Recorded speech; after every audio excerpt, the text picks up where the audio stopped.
Eh, Baik, hari ini kita akan menyelenggarakan pertemuan kedua ya, pertemuan kedua bagi para mahasiswa baru, mahasiswa TPB program sarjana SAPPK 2021 setelah kemarin sekitar bulan Agustus secara resmi Anda semua diterima di ITB ya. Baik, sebelum kita mulai saya mohon agar masing-masing cek mikrofon di Zoom ya, mohon di mute untuk kelancaran acara kita. Kemudian kalau Anda semua membuka browser yang ada notifikasinya itu juga di mute ya, agar suara bisa diterima dengan baik ya. Baik, acara akan sebenarnya agendanya ada dua ya. Yang pertama adalah pengenalan program studi sarjana arsitektur dan juga pengenalan program studi perencanaan wilayah dan kota oleh masing-masing ketua program studi ya. Sudah hadir di sini Pak Arief Sarwowibowo dan Pak Adiwan Aritenang selaku ketua program studi masing-masing ya. Nah, apa titik berat yang akan dipresentasikan oleh masing-masing kaprodi? Yang pertama adalah karakteristik prodi ya. Jadi seperti diketahui di SAPPK itu ada dua program studi sarjana ya. Yang pertama adalah arsitektur, yang kedua adalah perencanaan wilayah dan kota. Keduanya itu rumpunnya sama ya, rumpunnya sama karena itu berada di satu sekolah, namanya Sekolah Arsitektur Perencanaan dan Pengembangan Kebijakan atau SAPPK. Anda jangan sampai nanti nggak tahu ya, sudah 4 tahun sekolah di ITB ternyata nggak tahu singkatan SAPPK seperti apa ya. Oke, kemudian nanti agenda kedua adalah diskusi ya. Silahkan nanti Anda tanya, baik Anda ketik lewat chat box atau nanti saya akan persilahkan Anda mengajukan pertanyaan apa yang tidak jelas dari karakteristik program studi maupun kira-kira kegiatan pembelajarannya seperti apa. Nah, ini yang penting ya. Kegiatan pembelajaran di masing-masing program studi yang masing-masing itu punya karakter tersendiri. Ya, jangan sampai misalnya ternyata Anda salah pilih jurusan, misalnya ya, salah pilih program studi karena mohon RNC Ratu ya di mute ya. Oke, jadi jangan sampai Anda merasa tidak diinformasikan tentang apa karakteristik program studi, terutama misalnya di arsitektur itu inti pembelajaran adalah studio. Apa artinya studio nanti akan dijelaskan lebih lanjut oleh Pak Kaprodi. Kemudian di perencanaan wilayah dan kota misalnya ada juga studio ya, tapi karakteristiknya barangkali beda ya. Kemudian nanti akan juga disampaikan jenjang karir begitu ya, kalau Anda di arsitektur maupun di perencanaan wilayah dan kota. Nah, masing-masing dari program studi sarjana ini punya keunggulan yang saling melengkapi ya, yang saling melengkapi. Jadi bagi Anda yang mungkin sudah punya keinginan akan mencari ke program studi tertentu, itu Anda akan lebih diinformasikan melalui acara ini. Bagi Anda yang belum kebayang, misalnya apa sih belajar arsitektur itu belajar apa saja, atau belajar PWK atau perencanaan wilayah dan kota itu yang dipelajari apa saja, pola pikir apa yang saya bisa kembangkan di masing-masing prodi, itu nanti akan dijelaskan melalui presentasi oleh masing-masing kaprodi. Ya. Oke, tadi saya sudah panjang lebar ya menjelaskan. Bagi yang mungkin lupa, acara ini nanti akan dipandu oleh saya selaku Wakil Dekan Bidang Akademik SAPPK. Nama saya Aswin Indra Prasta. Ibu Dekan, Ibu Dr. Sri Mariati, kebetulan di jam yang sama itu ada ada acara yang paralel persis sama jamnya ya. Jadi nanti Ibu Sri Mariati akan memberikan sambutan setelah acara diskusi ya. Saya harap Anda semua mahasiswa baru SAPPK perhatikan betul ya pengenalan masing-masing program studi.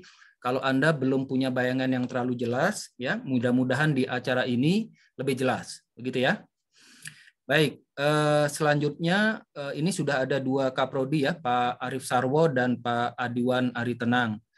Pak Arif Sarwo sudah siap ya menyampaikan presentasi mengenai program studi sarjana arsitektur yang dipresentasikan Pak Arif ini overview ya arsitektur ITB itu sebenarnya belajar apa, kurikulumnya apa, karakter pembelajarannya seperti apa, jenjang karir dan sebagainya ya.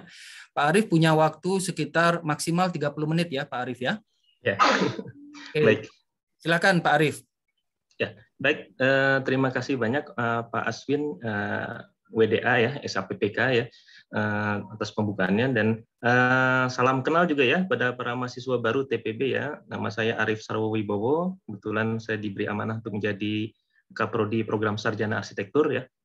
Oleh karena itu pada kesempatan ini saya ya hendak menyampaikan ya beberapa hal terkait program studi sarjana arsitektur ya.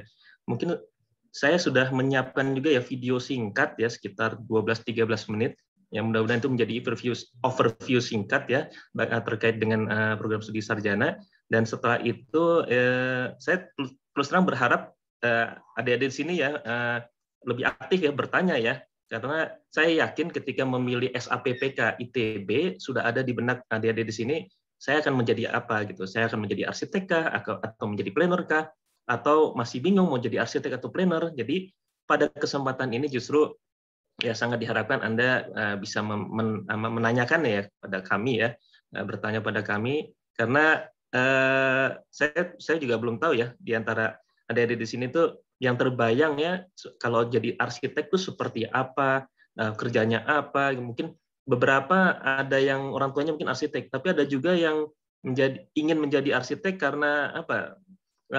Nonton apa ini ya drakor atau dorama ya yang tokoh utamanya arsitek, wah tampaknya keren seperti itu, tapi sebenarnya pekerjaan arsitek itu seperti apa? Nah, sebelum kita berdiskusi lebih lanjut ya bagaimana pekerjaan seorang arsitek, tentunya Anda harus melampaui atau melalui pendidikan minimum ya, nanti ya ada jenjang ya. Setelah Anda menyelesaikan program sarjana arsitektur 4 tahun, nanti ada yang harus ditempuh lagi sehingga Anda bisa mendapatkan lisensi atau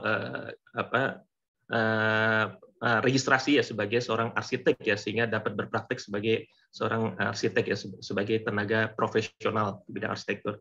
Nah, untuk itu saya akan share screen ya terkait program studi sarjana arsitektur yang ada di ITB ini ya, bagaimana kurikulumnya, bagaimana fasilitasnya, dan apa sih yang akan dipelajari selama 4 tahun ke depan ya, jika atau nanti ya setelah TPB Anda masuk 3 tahun ke depannya lagi setelah masuk ke program studi ya di bidang di arsitektur ini. Saya akan share screen sebentar ya. Silakan Pak Arif, saya cari keyboard sebentar ya. Iya. Apa sudah tampil di layar? Sudah Pak. Nah, mudah-mudahan suaranya juga keluar nih, soalnya ada suaranya juga. Coba ya, saya coba play. Sudah mulai terdengar? Oke Pak, sudah Pak. Iya.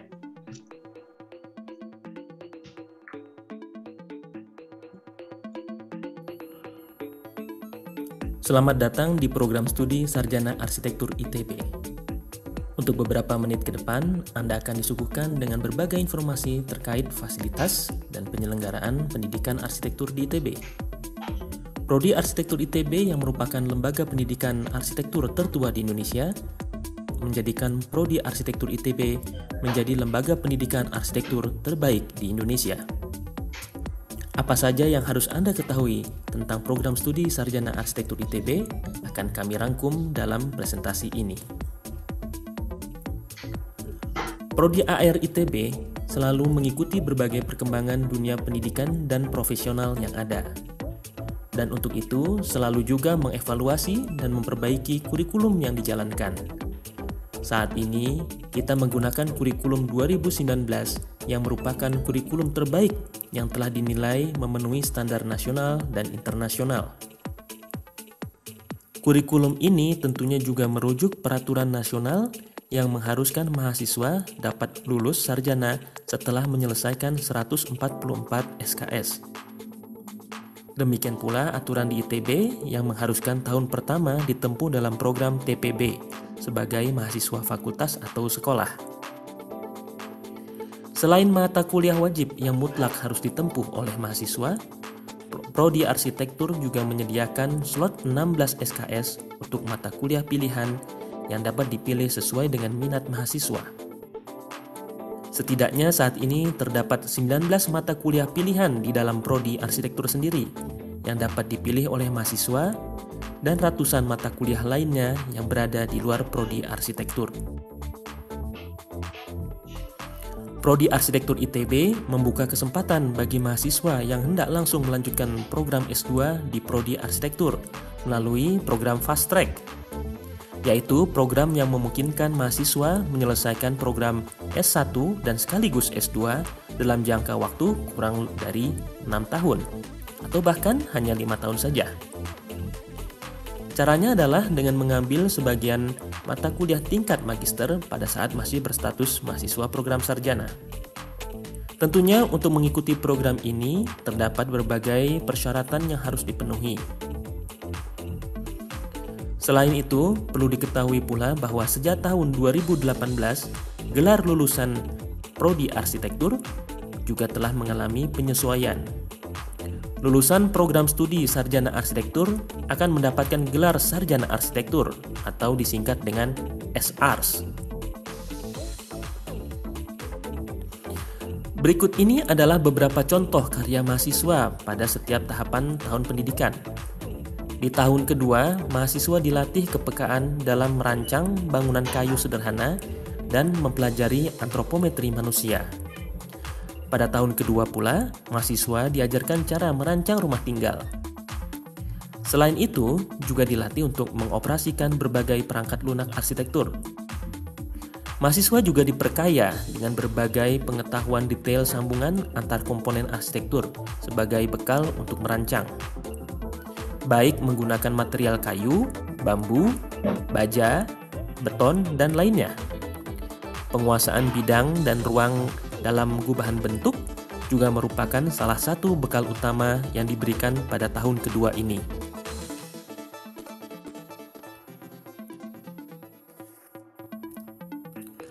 Lalu pada tahun ketiga, mahasiswa diperkenalkan dengan beragam tipologi bangunan publik serta dilatih untuk merancang bangunan dengan salah satu fungsi publik tersebut. Selain pengetahuan perancangan bangunan, mahasiswa juga diperkenalkan dengan berbagai peraturan perkotaan sebagai rambu dalam perancangan. Tentu saja, selain media grafis, maka media presentasi 3 dimensi berupa maket merupakan sesuatu yang dilatih dan hendaknya dikuasai. Maket menjadi salah satu media komunikasi dalam proses perancangan. Tidak hanya bangunan berlantai 1 atau 2 saja, namun di tahun ketiga ini, mahasiswa diperkaya dengan kemampuan perancangan bangunan berlantai banyak. Sistem bangunan adalah salah satu aspek yang diajarkan dan mendapatkan perhatian khusus dalam hal ini. Demikian pula dengan pengayaan pengetahuan terkait bangunan bentang lebar. Baik bangunan tersebut menggunakan atap atau selubung dengan material kaku maupun menggunakan membran. Pada tahun keempat, mahasiswa akan mempelajari perancangan bangunan dengan tingkat kompleksitas yang lebih tinggi lagi. Baik itu berupa bangunan berlantai banyak maupun rancangan suatu komplek yang terdiri dari beberapa bangunan. Kemudian segala pengetahuan dan keterampilan mahasiswa akan dicurahkan dan diujikan pada studio tugas akhir, yang merupakan bentuk pembuktian kapasitas dan kapabilitas mahasiswa dalam menguasai pengetahuan dan keterampilan arsitektur. Di sini mahasiswa akan menunjukkan segenap kemampuan yang dimiliki untuk menghasilkan rancangan terbaik. Karena pada studio tugas akhir, mahasiswa diperkenankan untuk menentukan sendiri fungsi dan lokasi bangunan yang hendak dirancang. Tentunya dalam setiap kegiatan belajar mengajar, kita mengacu pada regulasi yang telah ditetapkan oleh ITB. Namun selain itu, arsitektur yang memiliki sistem pembelajaran yang khas juga telah menetapkan beberapa aturan atau regulasi yang terkait tata laksana dalam perkuliahan maupun kegiatan studio perancangan. Adapun panduan tersebut dapat diunduh di laman website resmi Prodi Arsitektur ITB. Untuk itu, penting bagi kita semua mematuhi peraturan yang ada. Untuk memudahkan semua proses dan prosedur, apapun yang terkait akademik selama berkuliah di ITB, maka mahasiswa diminta untuk selalu memantau laman akademik online masing-masing. Dan tentu saja kegiatan perwalian bertemu dengan dosen wali merupakan kegiatan wajib yang harus dilakukan oleh semua mahasiswa untuk menghindari kendala di kemudian hari. Sejak tahun 2013, Prodi Arsitektur mendapatkan pengakuan akreditasi dari Korea Architectural Accrediting Board yang merupakan prodi arsitektur pertama di Indonesia yang terakreditasi secara internasional.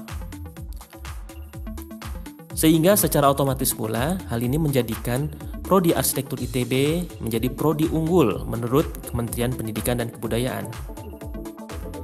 Dengan akreditasi internasional, maka arsitektur ITB menjamin bahwa lulusannya memiliki kompetensi yang setara dengan lulusan luar negeri yang ditunjukkan melalui berbagai student performance kriteria yang ditentukan.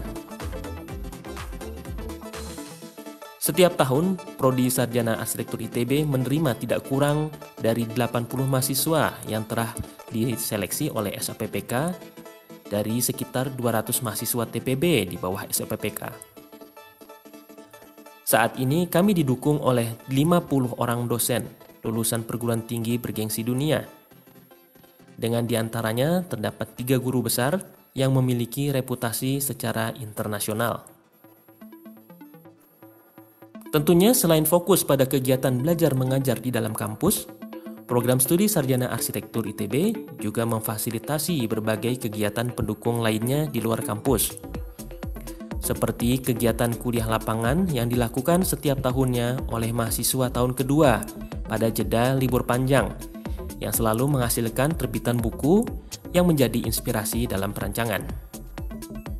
Demikian pula dengan kegiatan kuliah tamu dengan mengundang sejumlah arsitek profesional dan akademisi dari dalam dan luar negeri. Berbagai kegiatan pameran juga diselenggarakan di Prodi Arsitektur dengan agenda rutinnya adalah tentu saja pameran karya tugas akhir mahasiswa yang tentu menjadi kebanggaan kita semua. Pameran seperti ini tentunya terbuka untuk umum, sehingga dapat menjadi ajang promosi para lulusan AR ITB. Gedung Labtek 9B yang merupakan gedung Prodi Arsitektur memiliki berbagai fasilitas mutakhir guna mendukung kegiatan pembelajaran. Kita telah melengkapi berbagai peralatan modern seperti laser cutter, 3D printer, robotic arm, dan PC dengan spesifikasi yang disesuaikan untuk keperluan arsitektur. Dan tentunya mahasiswa Prodi Arsitektur dapat mengakses berbagai fasilitas tersebut.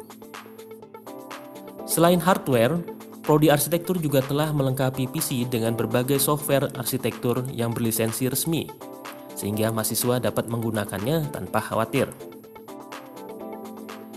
Selain kegiatan yang bersifat akademik, Prodi Arsitektur juga menyelenggarakan dan mendukung berbagai kegiatan yang sifatnya non-akademik. Antara lain adalah kegiatan diskusi terbuka. Lalu kita juga menyelenggarakan secara rutin seminar internasional Artepolis dan Habitekno secara bergantian setiap tahunnya. Dan dengan diorganisir oleh SAPPK bersama dengan prodi lain yang ada di SAPPK, kita menyelenggarakan workshop penelitian. Tentunya kegiatan-kegiatan ini juga sangat terbuka bagi mahasiswa S1. Berbagai kerjasama nasional dan internasional juga telah dilakukan di setiap tahunnya dengan melibatkan mahasiswa S1 maupun S2. Hal ini ditujukan untuk membuka wawasan dan jaringan para mahasiswa ke ranah yang lebih luas lagi.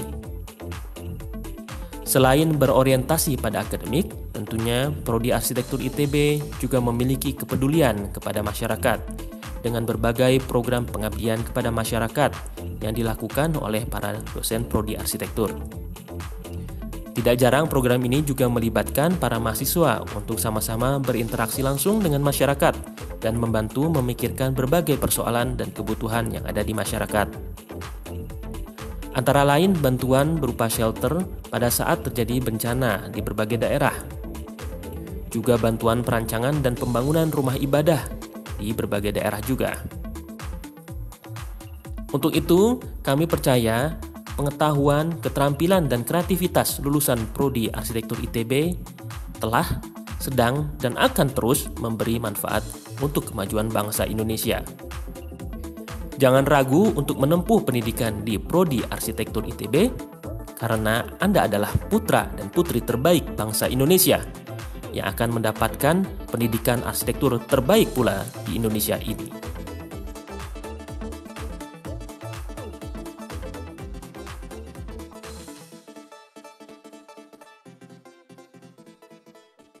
Iya, baik. Terima kasih ya, itu share ya sepintas mengenai program sarjana ya, program studi sarjana arsitektur di ITB ya. Saya berharap ya adik-adik di sini nanti akan bertanya lebih lanjut ya, karena pasti ya tadi disampaikan mestinya ya banyak sekali pertanyaan sebelum Anda masuk ke SAPPK itu sendiri ya. Ada keinginan, cita-cita, dan sebagainya ya, yang bisa juga nanti ditanyakan di kesempatan ini ya, untuk mendapatkan kemantapan hati ya, akan nanti memilih di program studi arsitektur, atau mungkin nanti di program PWK yang tidak disampaikan presentasinya oleh Pak Adiwan. Mungkin dari program studi arsitektur itu dulu mungkin Pak Aswin. Berharap nanti diskusinya bisa lebih lama mungkin dengan Anda. Ya, Pak Arief, terima kasih presentasinya dan juga videonya. Cukup jelas ya, menjelaskan tentang gambaran program studi arsitektur. Baik, selanjutnya Pak Adiwan Aritenang, apakah sudah siap Pak? Ya, siap Pak. Ya, kita akan mendengarkan paparan dari program studi sarjana perencanaan wilayah dan kota. Mangga, silakan Pak Adiwan. Baik, saya izin share screen ya. Baik Pak. Ya, oke. Terima kasih Pak Aswin selaku Wakil Dekan. Mungkin saya akan berbeda dengan Pak Arief ya dari arsitektur yang menampilkan video. Saya akan presentasi sedikit saja terkait dengan program studi perencanaan wilayah dan kota, atau yang bisa disebut juga dengan PWK ya. Oke, jadi kalau kita lihat sebenarnya ada dua program studi di SAPPK seperti tadi disampaikan oleh Pak Aswin. Kita sendiri ada di PWK ya. Berdiri tahun 1959, dulu bernama jurusan planologi, kemudian diubah menjadi perencanaan wilayah dan kota. Dan kemudian tahun 1973 kita bergabung dengan beberapa jurusan lainnya pada saat itu ya, membentuk FTSP. Kemudian pada tahun 2015 berubah lagi menjadi Fakultas SAPPK dengan dua program studi dalamnya, yaitu jurusan arsitektur dan juga PWK. Nah, sebagai informasi selain Anda yang di Ganesha, di ITB Cirebon juga ada PWK S1 juga sejumlah 30 mahasiswa ya kurang lebih setiap tahunnya. Nah, yang di sini sendiri yang di Ganesha kita menerima antara sekitar 80 sampai 100 ya per tahunnya dengan jumlah yang fluktuatif dari tahun ke tahun. Nah, apa itu PWK? Jadi kalau kita lihat sebenarnya perencanaan wilayah dan kota relatif cukup beragam ya ke disiplin keilmuannya, akar-akar pengetahuannya yaitu dimulai dari adanya arts dan design, kemudian ada engineering juga ya, practical city, kemudian masuk ke dalam social science di tahun 1930 hingga 50-an. Kemudian dengan perkembangan teknologi kita juga mulai mengadopsi information science. Kemudian tahun 1960 hingga 1980-an dengan perubahan pergerakan politik dunia juga mulai juga kita mendekati urban politics di sananya. Jadi kalau Anda pernah dengar misalkan participatory, kemudian beberapa pendekatan politik lainnya ini berangkat dari tahun 1980-an. Kemudian setelah itu, setelah tahun 1990-an, kita pendekatan dengan urban management yang kita adopt dari pendekatan manajerial. Dan sekarang pun sebenarnya kita juga sudah mulai banyak pendekatan dengan digitalisasi ya. Nanti ada juga beberapa contoh ya kegiatan-kegiatan mahasiswa maupun akademik yang terkait dengan program dengan digitalisasi ini. Baik. Nah, di dalam PWK sendiri kita cukup beragam ya, mulai dari kelompok keahlian pun yang berada di bawah SPPK ada 5 ya yang terkait juga dengan PWK, diantaranya ada kelompok keahlian wilayah dan desa, perencanaan dan perancangan kota, sistem infrastruktur wilayah dan kota, pengelolaan dan pengembangan kebijakan, dan juga sistem dan pemodelan ekonomi.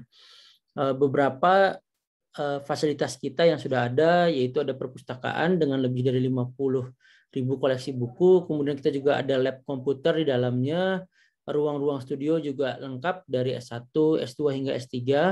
Kemudian kita juga memiliki mobile studio ya, yaitu kendaraan yang mendukung kita melaksanakan kegiatan studio di luar kampus, di luar kota, dan juga beragam jenis ruang kelas termasuk dalamnya ada ruang seminar dan juga ruang pelatihan. Aktivitas mahasiswa sendiri nanti ada saya tunjukkan beberapa foto-foto kegiatannya. Ada himpunan mahasiswa planologi Pangripta Loka, kemudian juga ada program student exchange, sama juga dengan arsitektur kita juga ada program fast track ya dari S1 langsung S2, tentu dengan syarat-syarat yang bisa Anda lihat nanti ya setelah lulus semester 6 ya. Kemudian juga ada joint studio dengan berbagai universitas mitra seperti di Amerika, Australia, Belanda, dan juga Jepang. Nah, untuk prospek kerja sendiri cukup beragam dari sektor publik, sektor swasta, non-pemerintahan, think tank, dan juga research institutions maupun international agencies ya.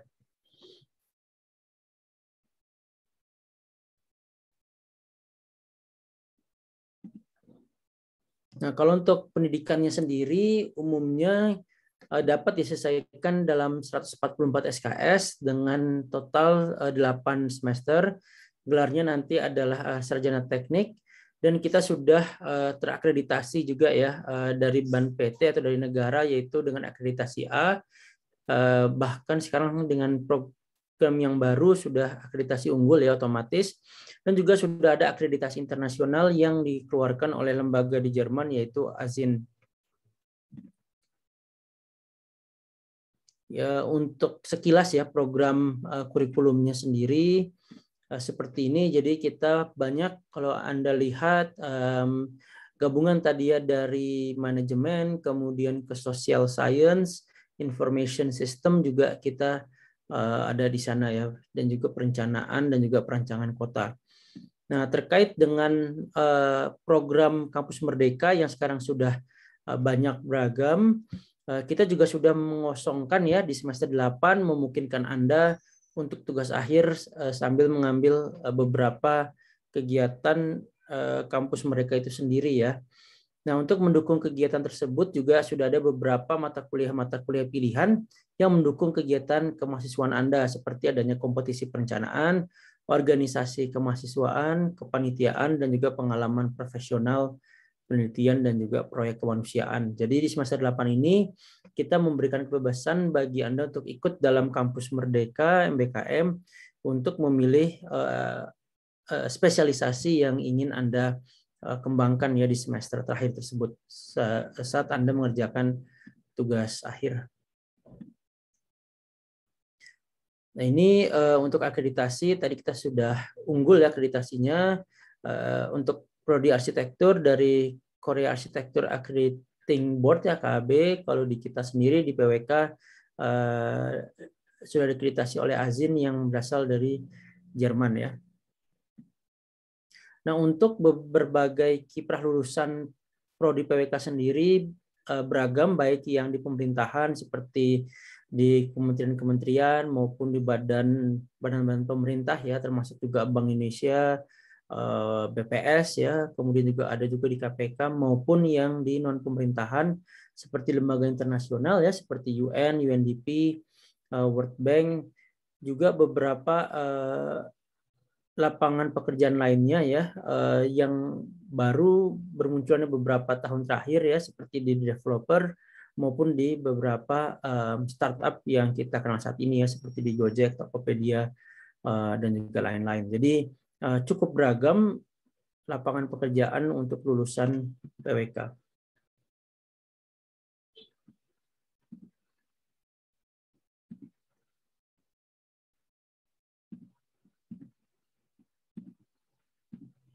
Oke. Apa yang dipelajari dari dalam PWK? Nah, mungkin nanti kita bisa bahas lebih detail lagi ya. Tetapi secara umum yang kita pelajari diantaranya adalah proses perencanaan wilayah dan kota. Di dalamnya sendiri ada perencanaan tata ruang maupun perencanaan pembangunan. Tata ruang banyak terkait dengan ruang-ruang ya, spasial. Sedangkan untuk pembangunan lebih pada kebijakan yang sifatnya non spasial ya. Jadi banyak kebijakan. Yang kita lakukan untuk merancang dan juga merencanakan sebuah tata ruang berbagai tahapan ya, seperti mulai dari survei, baik itu primer ya, misalkan kita mau wawancara, observasi, melakukan kuesioner, maupun studi-studi sekunder menggunakan literatur, teori kebijakan, maupun peraturan perundang-undangan. Demikian juga untuk analisanya, kita menggunakan analisis kuantitatif atau statistik, juga kualitatif. Nah, sedangkan untuk proses perencanaannya sendiri tadi ya, kita ada perencanaan tata ruang, baik itu struktur ya yang terkait dengan infrastruktur, prasarana ruang, maupun pola ruang yang terkait dengan penggunaan lahan ya secara umum. Kemudian ada juga peraturan yang lebih detail seperti zonasi. Sedangkan untuk pembangunan yang sifatnya aspasial ya, bukan spasial, ada program, kegiatan, dan pendanaan. Lainnya terkait dengan regulasi, pengendalian, evaluasi, dan juga kelembagaan. Jadi dari sini Anda bisa lihat range yang akan Anda pelajari cukup luas ya, mulai dari wawancara, analisa statistik ya, kemudian juga merancang ruang, sampai memahami regulasi dan juga evaluasi kelembagaannya. Hal lain yang Anda akan pelajari adalah terkait dengan rancang kota. Jadi ini cukup detail ya. Jadi mempelajari cukup teknik juga, sambil pada saat yang bersamaan juga Anda memahami substansi kebijakan yang bersifat fisik ya, seperti struktur ruang, rancang kota, infrastruktur, dan juga transportasi. Jadi mungkin bisa tadi Pak Aswin sampaikan, kita dalam satu rumpun yang sama ya, arsitektur dengan PWK, mungkin irisannya paling dekat dengan rancang kota ini ya. Jadi kalau teman-teman di arsitektur mungkin merancang gedung ataupun kawasan ya, mungkin di perencanaan di PWK kita lebih pada ruang yang lebih luas ya, seperti di kota ataupun di wilayah. Dan juga nanti Anda bisa juga mempelajari struktur dan juga pola ruang yang lebih luas ya. Tidak hanya itu, bisa juga Anda mengambil bidang ekonomi ya. Ekonomi sebagai salah satu pendukung dari analisa perencanaan wilayah dan kota bersama dengan statistik. Jadi Anda akan mempelajari juga memahami bagaimana perkembangan kota dilihat dari aspek ekonominya sendiri. Termasuk juga keterkaitan antar kota, misalkan dengan melihat input output ya dari antar kota ya, industri apa menjadi input untuk industri lain di kota mana ya. Jadi kalau kita misalkan dari Jakarta, output industri apa saja kemudian menjadi input untuk industri yang ada di Jawa Barat misalkan ya, atau sebaliknya. Jadi kita bisa melihat keterkaitan antar kota. Lebih lanjut juga misalkan melihat sosiologi dan juga demografi ya, tentang penduduk, apa saja yang mendorong manusia misalkan untuk bermigrasi atau pindah dari satu lokasi ke lokasi lainnya, juga kita akan lihat di sana. Kemudian juga Anda juga akan mempelajari hukum dan politik, sehingga kita seringkali berkunjung ke dinas-dinas ataupun ke pemerintah daerah untuk melakukan audiensi atau fokus group discussion ya, terutama pada saat studio. Anda juga perlu memahami berbagai macam undang-undang yang terkait dengan pengembangan daerah di Indonesia, seperti pemerintahan daerah, sistem perencanaan pembangunan nasional, maupun penataan ruang. Nah, lebih spesifik lagi, mungkin Anda yang minat dengan matematika atau statistik ya bisa juga mempelajari pemodelan. Kita melihat kota itu sebagai sebuah sistem, jadi apa yang terjadi pada suatu wilayah kota akan berpengaruh pada kota yang lain. Jadi kalau Anda bayangkan bejana berhubungan ya, ketika Anda mengisi air dari satu sisi, maka sisi lainnya akan mendapatkan impact-nya atau dampaknya. Nah, hal yang sama juga bisa kita modelkan ketika misalkan kita mengubah sistem transportasi dari satu bagian kota akan berpengaruh pada bagian kota lainnya, misalkan kebijakan 3-in-1 ya, atau kebijakan genap ganjil, apa pengaruhnya terhadap bagian kota lainnya ya. Nah, itu yang kita analisa dari simulasi perkotaan ini. Nah, untuk Anda mungkin yang berminat dengan perpetaan atau kondisi alam ya, kita juga ada mengkaji terkait dengan struktur sebuah kota dilihat dari struktur geologinya. Banjir Jakarta tidak terlepas misalkan dari tingginya curah hujan yang ada di Bogor ataupun di wilayah sekitar Jakarta. Kemudian ketika terjadi banjir misalkan ya, apakah berpengaruh pada wilayah sekitar Jakarta seperti Bekasi, Tangerang, dan lain-lain. Nah, itu bisa Anda pelajari dari memahami sifat geologi yang ada di Jakarta misalkan ya. Kemudian Anda juga didorong untuk memiliki soft skill ya, karena tugas-tugas di PWK umumnya tugas berkelompok, sehingga Anda perlu memahami juga komunikasi manajemen tim yang mendorong Anda untuk mampu berkomunikasi dengan baik setelah Anda lulus, yaitu tidak hanya dengan sesama perencana misalkan, tetapi juga dengan stakeholder lain seperti masyarakat, pemerintah, anggota dewan, dan lain-lain ya. Ini ada skill juga lainnya, yaitu membuat peta. Jadi Anda sudah harus mampu membaca ketinggian daerah ya, kecuraman misalkan, kelerengan, dan juga kontur lain-lain ya, untuk memahami juga potensi-potensi bencana maupun tadi struktur ruang yang ada ya. Nah, di PWK sendiri kita cukup lengkap, kita ada perpustakaan, kemudian juga ada lab. Lab kita tadi pada saat normal bisa menampung hingga 60 komputer, jadi 60 mahasiswa, tetapi sekarang mungkin pada saat pandemik seperti ini kita batasi sepertiga, jadi sekitar 15 hingga 20 mahasiswa ya, kalau nanti sudah mulai ada perkuliahan hibrid.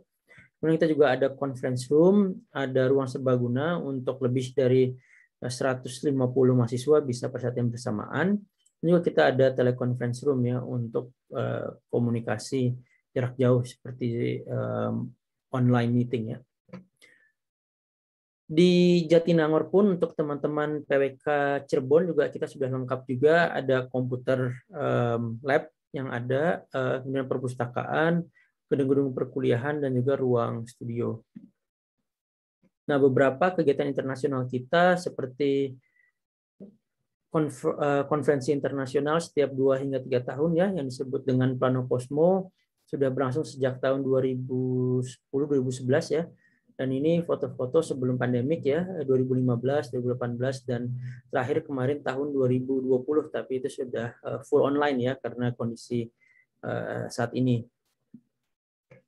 Juga ada untuk teman-teman tingkat 3, tingkat 4 ikut dalam International Summer Camp ya. Jadi diharapkan setelah Anda cukup paham ya bidang PWK, maka Anda bisa ikut dalam Summer Camp internasional bersama teman-teman dari University of Melbourne maupun dari Sydney University juga ada ya.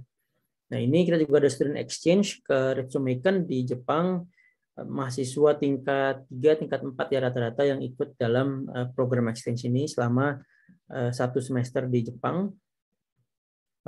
Sering juga kita ada kerjasama studio dengan para pemerintah daerah, juga ada audiensi tadi ya dengan pemerintah kabupaten, dan juga ada kunjungan studio ke luar kota, dan ini umumnya di Jawa Tengah, Jawa Timur, dan juga tentu Jawa Barat ya.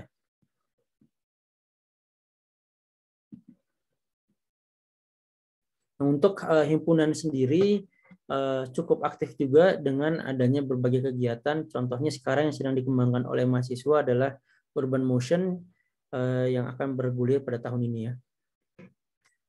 Nah, terakhir mungkin terkait dengan Kampus Merdeka, banyak sekali kesempatan tadi ya saya sudah jelaskan di semester 8 Anda dapat mendorong kegiatan-kegiatan sesuai dengan minat Anda.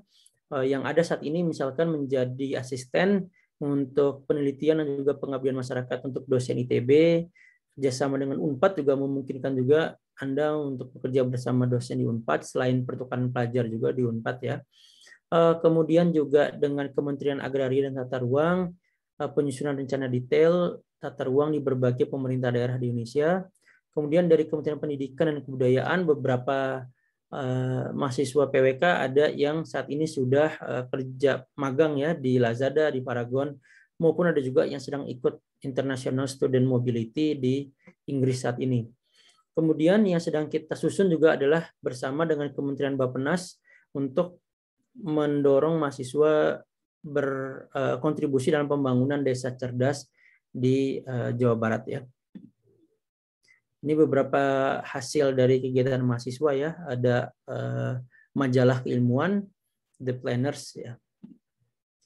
Dan ini terakhir saya kira adalah brosur singkat terkait dengan apa saja yang akan Anda pelajari di PWK ya. Ini termasuk di dalamnya ada informasi join studio, pertukaran pelajar, summer camp, studio maupun konferensi ilmiah yang ditawarkan kepada mahasiswa. Baik, terima kasih. Sekian dari saya, Pak Aswin. Saya kembalikan. Baik, terima kasih Pak Adiwan, penjelasan yang sangat komprehensif ya tentang program studi sarjana perencanaan wilayah dan kota atau disingkatnya adalah PWK. Nah, dulu program ini namanya adalah jurusan planologi ya, rekan-rekan mahasiswa sekalian. Nah, sebelum kita akan masuk ke sesi yang menarik ini, diskusi ya, saya membayangkan Anda pasti ada yang ingin tanya sesuatu, begitu ya. Saya menyampaikan bahwa untuk mahasiswa angkatan 2021, SAPPK punya 11 dosen wali ya, punya 11 dosen wali ya. Karena di angkatan 2021 itu ada juga yang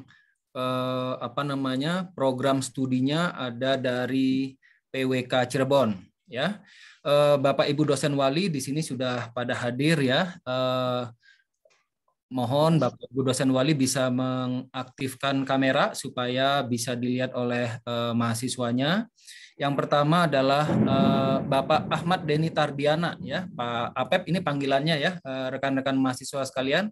Pak Apep punten bisa on cam Pak agar bisa dilihat oleh mahasiswa. Sudah kan? Dari tadi on cam. Sudah siap. Nggak kelihatan dari ini. Baik, terima kasih. Ini Pak Apep ya, panggilan dari Pak Ahmad Deni Tardiana, beliau dari kelompok keahlian perancangan arsitektur. Bagi yang dosen walinya ada Pak Apep, silahkan nanti merencanakan kapan ketemuan ya. Pak Apep dengan senang hati nanti menjelaskan A sampai Z tentang ini administrasi dan juga belajar arsitektur ya. Yang kedua adalah Pak Tubagus Muhammad Aziz Sulaiman ya. Pak Aziz bisa on cam ya. Kebetulan Pak Aziz ini satu ruangan dengan saya, cuman karena kita pakai Zoom seolah-olah kita ini berbeda ruangan padahal di depan saya ini. Ya, ini Pak Aziz ini dari sama kelompok keahlian perancangan arsitektur. Kemudian ada Dr. Samsi Rina ya. Ibu Samsi apakah sudah hadir? Tampaknya beliau ada keperluan mengantar ibunda ke dokter ya sepertinya ya. Nah, mudah-mudahan mahasiswa yang dosen walinya adalah Bu Samsi nanti bisa segera menghubungi Bu Samsi untuk pertemuan dengan dosen wali ya. Kemudian yang keempat, Bu Samsi ini dari KK Perumahan dan Permukiman. Ya, jadi KK adalah kelompok keahlian. Nanti saya sampaikan sepintas tentang KK kalau ada pertanyaan ya. Yang keempat adalah Pak Tri Yuwono ya. Pak Tri sudah on cam ya Pak Tri ya. Baik, Pak Tri kalau Anda ingin ngobrol-ngobrol tentang kopi, nah Pak Tri ini cocok ya. Pak Tri Yuwono dari KK Perumahan dan Permukiman ya. Kemudian yang kelima ini adalah Pak Bambang Setiabudi. Pak Bambang Setiabudi. Terima kasih Pak Bambang sudah hadir.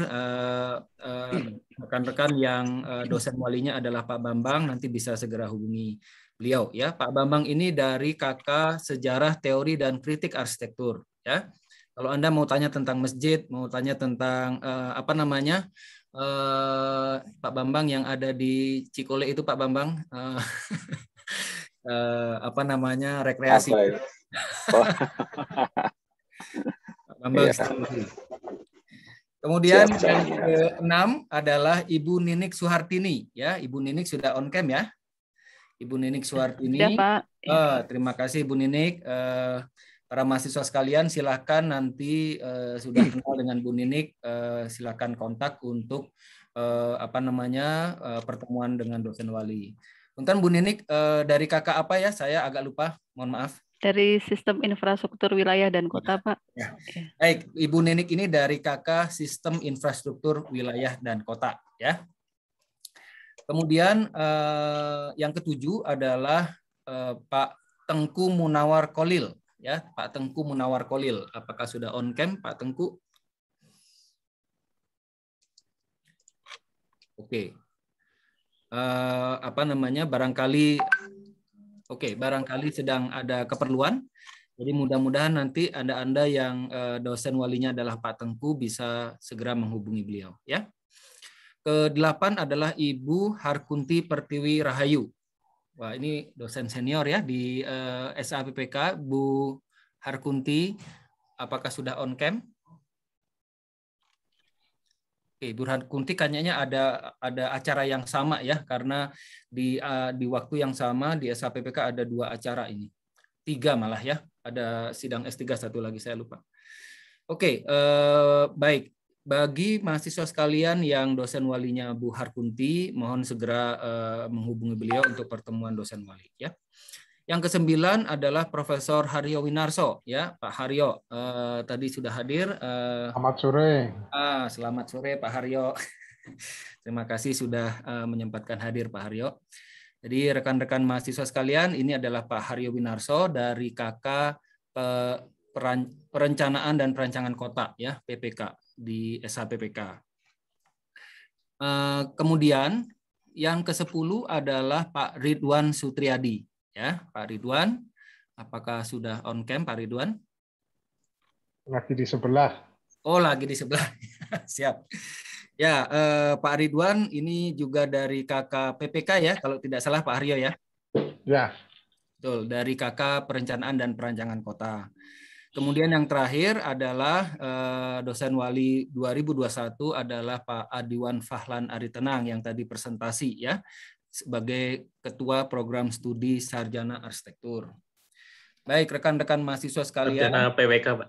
Oh ya. Ya, Ketua Program Studi Perencanaan Wilayah dan Kota. Ya, terima kasih Pak Arif. Baik, rekan-rekan mahasiswa sekalian, ini kita akan masuk ke sesi diskusi ya. Barangkali ada pertanyaan yang belum jelas dari Anda semua. Ini saya informasikan bahwa sesuai dengan ketentuan dari ITB akan ada beberapa kali ya kuesioner pilihan program studi. Nah, di SAPPK sendiri mulai tahun lalu juga kami merencanakan secara reguler ya kuliah tamu ya. Kuliah tamu itu kalau nggak salah dalam 1 tahun, maksudnya semester ganjil dan semester genap sampai Anda selesai TPB itu akan ada 3 kali kuliah tamu. Nah, kuliah tamu ini tujuannya apa? Kuliah tamu itu tujuannya memberikan wawasan Anda terhadap profesional di masing-masing bidang. Jadi kami biasanya mengundang 2 profesional. Yang pertama adalah arsitek, yang kedua adalah perencana, begitu ya.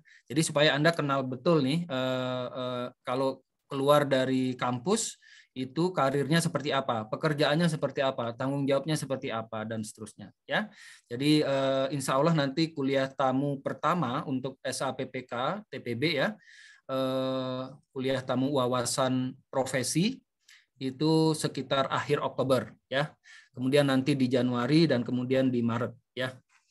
Oke, baik.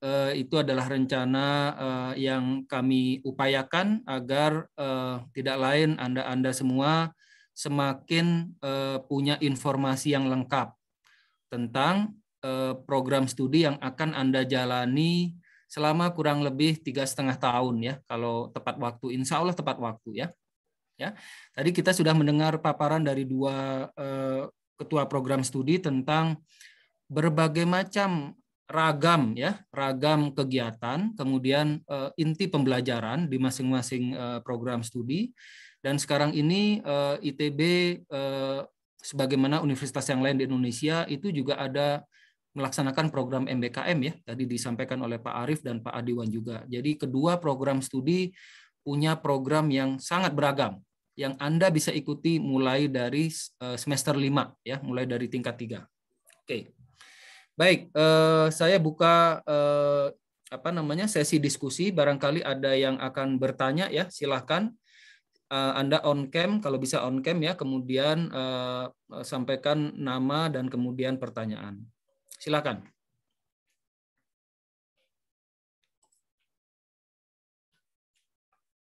Apakah sudah jelas atau bagaimana ya?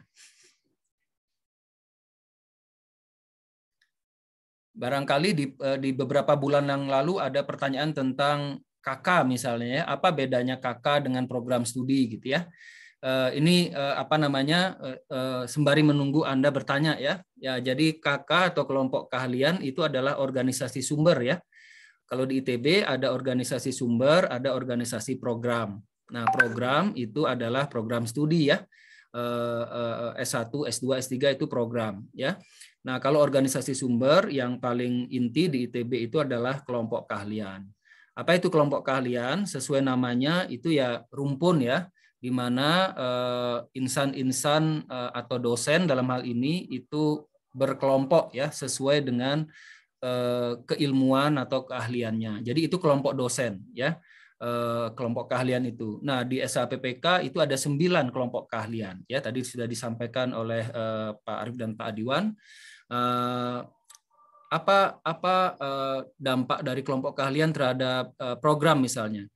Kelompok keahlian karena itu adalah kumpulan dosen, maka kelompok keahlianlah yang bertanggung jawab terhadap racikan mata kuliah. Ya, racikan mata kuliah itu datangnya dari kelompok keahlian karena kelompok keahlian yang punya daftar mata kuliah. Oke, ini sudah ada yang bertanya. Apa bedanya desain di arsitektur dengan FSRD? Wah, ini pertanyaan sangat menarik.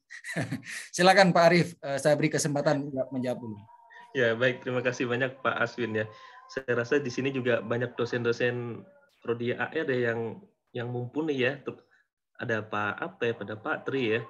Saya hanya sedikit memberikan gambaran saja ya bahwa kalau kata desain sendiri sebenarnya bukan monopoli arsitek ya pastinya ya. Bahkan arsitektur itu sendiri kan juga tidak selalu untuk sekarang ini tidak selalu terkait dengan bangunan ya. Ada arsitektur program dan selain sebagainya ya. Dan desain, kalau pertanyaannya bedanya apa sih desain di FSRD dengan di arsitektur di SAPPK ini ya? Apalagi di FSRD kita punya desain interior ya yang sangat beririsan dengan arsitektur ya. Nah, tentunya jelas ya skalanya juga sudah menunjukkan perbedaan ya. Di sana desain interior artinya ruang dalam interior, sementara arsitektur itu ya desain di arsitektur dalam hal ini adalah merancang bangunan ya, pada prinsipnya merancang bangunan ya. Tadi juga disampaikan oleh Pak Adiwan ya, bahwa PWK pun sangat beririsan dengan arsitektur ya, terutama di urban design ya, perancangan kota ya, di mana kita ya berkolaborasi ya dua bidang ini untuk menciptakan kota yang baik gitu ya, bukan hanya dari segi desain bangunannya saja yang baik, tapi tentu bangunan itu harus dirapihkan ya, disusun ya, diatur ya supaya tidak menimbulkan masalah kota ya, kemacetan dan lain sebagainya. Jadi posisi segala macam. Jadi urban design juga mengatur hal tersebut. Jadi kalau ditanyakan bedanya apa ya, pasti beda ya, dan pasti banyak ada bedanya. Tapi irisannya pun tidak sedikit juga ya. Jadi apalagi di zaman sekarang ini teman-teman nanti ya setelah menempuh pendidikan bidang arsitektur pun sangat besar kemungkinan atau sangat memungkinkan Anda untuk memperdalam juga bidang-bidang lain yang beririsan tersebut ya. Jadi kalau saya sih sulit untuk menceritakan dengan kata-kata ya ininya perbedaannya bagaimana atau persamaannya bagaimana, tapi nanti akan terlihat dengan sendirinya ketika ini ya nanti menjalaninya. Saya sangat berharap mungkin Pak Apep atau Pak Tri yang berpengalaman di dunia profesional bisa menambahkan juga nih bagaimana ya bedanya di mana sih Pak gitu, terutama di dunia profesi mungkin ya. Gimana Pak Aswin? Mungkin saya minta tolong Pak Apep nih untuk menjawab juga nih Pak Aswin. Enggak, Pak Apep. Ya. Barangkali bisa pandangan Pak Apep. Oke, baik. Terima kasih pertanyaannya. Saya kira penting ya pertanyaan itu. Dan itu sangat mendasar. Apa bedanya desain di arsitektur dan di seni rupa? Dan FSRD ya. Saya kira kita harus melihatnya dari dua hal. Satu adalah desain sebagai sebuah kegiatan, sebagai sebuah proses, yang karakteristiknya itu adalah meng-create sesuatu ya, mencipta sesuatu dari tidak ada menjadi ada melalui kreativitas dan imajinasi. Jadi Anda merancang itu meng-create sesuatu. Tadinya tidak ada menjadi ada gitu ya. Nah, yang membedakan adalah objeknya. Kegiatannya sama, pada dasarnya desain itu kegiatannya sama, menciptakan sesuatu ya melalui imajinasi dan kreativitas. Yang membedakan adalah subject matter-nya sebetulnya, bukan subject matter, tapi objeknya sebetulnya ya. Objek yang diintervensinya apa, yang diciptakannya apa. Kalau di DKV misalkan, desain komunikasi visual sama merancang, meng-create sesuatu, tapi di sana itu yang diciptakan itu adalah berbagai bentuk komunikasi visual, biasanya 2 dimensi, ya, bisa video, bisa grafis, dan lain sebagainya. Kalau di arsitektur, bentuk dan ruang. Ya. Kalau di urban design, bentuk dan ruang dalam skala kota misalnya. Tapi kegiatannya kira-kira sama, ya. Jadi meng-create sesuatu. Jadi apa bedanya? Dari sifat kegiatannya tidak ada bedanya pada dasarnya. Dari sifat kegiatannya tidak ada bedanya. Yang membedakan adalah objeknya. Yang di interior, objeknya adalah interior bangunan, ya, interior gedung, atau DKV adalah grafis, ya, 2 dimensi kebanyakan. Kalau arsitektur 3 dimensi, ya, ruang dan bentuk 3 dimensi. Kalau urban design, rancang kota, itu 3 dimensi dalam bentuk skalanya ruang-ruang kota, ya, begitu. Itu juga nanti kalau irisannya dengan PWK, apa bedanya? Nanti apa bedanya antara PWK dengan atau perencanaan dengan perancangan kota misalnya? Di situ bedanya, di sifat kegiatannya sebetulnya. Objeknya sama, sifat kegiatannya beda. Mungkin itu yang bisa saya sampaikan untuk membantu Pak Arief tadi. Terima kasih Pak Apep. Ya, jadi menambahkan ya bahwa memang kegiatan mendesain itu pada intinya mencipta ya. Jadi rekan-rekan mahasiswa sekalian jangan kaget kalau misalnya teman Anda di FTMD ya, di Teknik Mesin Dirgantara, kemudian di FTSL, Teknik Sipil dan Lingkungan itu ada desain. Karena mereka juga merancang ya, tapi merancang sistem ya. Jadi misalnya mesin, elektro itu ada mata kuliah desain, tapi desain sirkuit ya, bukan sirkuit balap motor ya, tapi sirkuit elektronik misalnya. Kemudian desain tentu saja pesawat ya. Kemudian desain jembatan itu di sipil, dan bahkan tahun-tahun belakangan ini kita mulai nih melakukan kolaborasi ya dengan FTSL, kemudian dengan STEI ya. Tentu saja dengan FSRD karena ada aspek yang kita punya sifat kegiatan yang sama, ya ini merancang dan menciptakan sesuatu. Nah, menciptakan sesuatu ini kan namanya desain itu harus ada unsur kreativitas, ya. Nah, inilah yang dilatih selama Anda sekolah, ya. Oke, baik. Mudah-mudahan itu menjawab ya keingintahuan tentang bedanya FSRD dengan di SAPPK. Baik, ini ada pertanyaan. Terima kasih ya Pak Apep, Pak Arief. Dari Anissa Edi Setiani 199217173. Untuk kegiatan seperti student exchange ke luar negeri dan kegiatan lain yang keluar dari Kota Bandung, apakah masih berjalan selama pandemi? Nah, ini pertanyaan yang relevan sekali karena di semester ini ITB akan merencanakan untuk mulai membuka kegiatan-kegiatan bauran ya, artinya ada kegiatan yang luring, tapi juga harus mengakomodasi yang daring atau dalam jaringan, karena kegiatan yang bauran itu masih bersifat opsional, pilihan, ya. Nah, ini juga berlaku untuk yang kegiatan yang sifatnya survei misalnya, ya, survei. Nah, tentunya semua kegiatan ini harus berizin, ya. Harus ada prosedur tuh, harus ada protokol yang ditaati. Nah, sejauh ini prosedur yang dikeluarkan oleh ITB itu nantinya kalau mahasiswa itu berasal dari fakultas, kegiatannya di dalam prodi di fakultas, itu nanti izinnya dikeluarkan oleh dekan fakultas.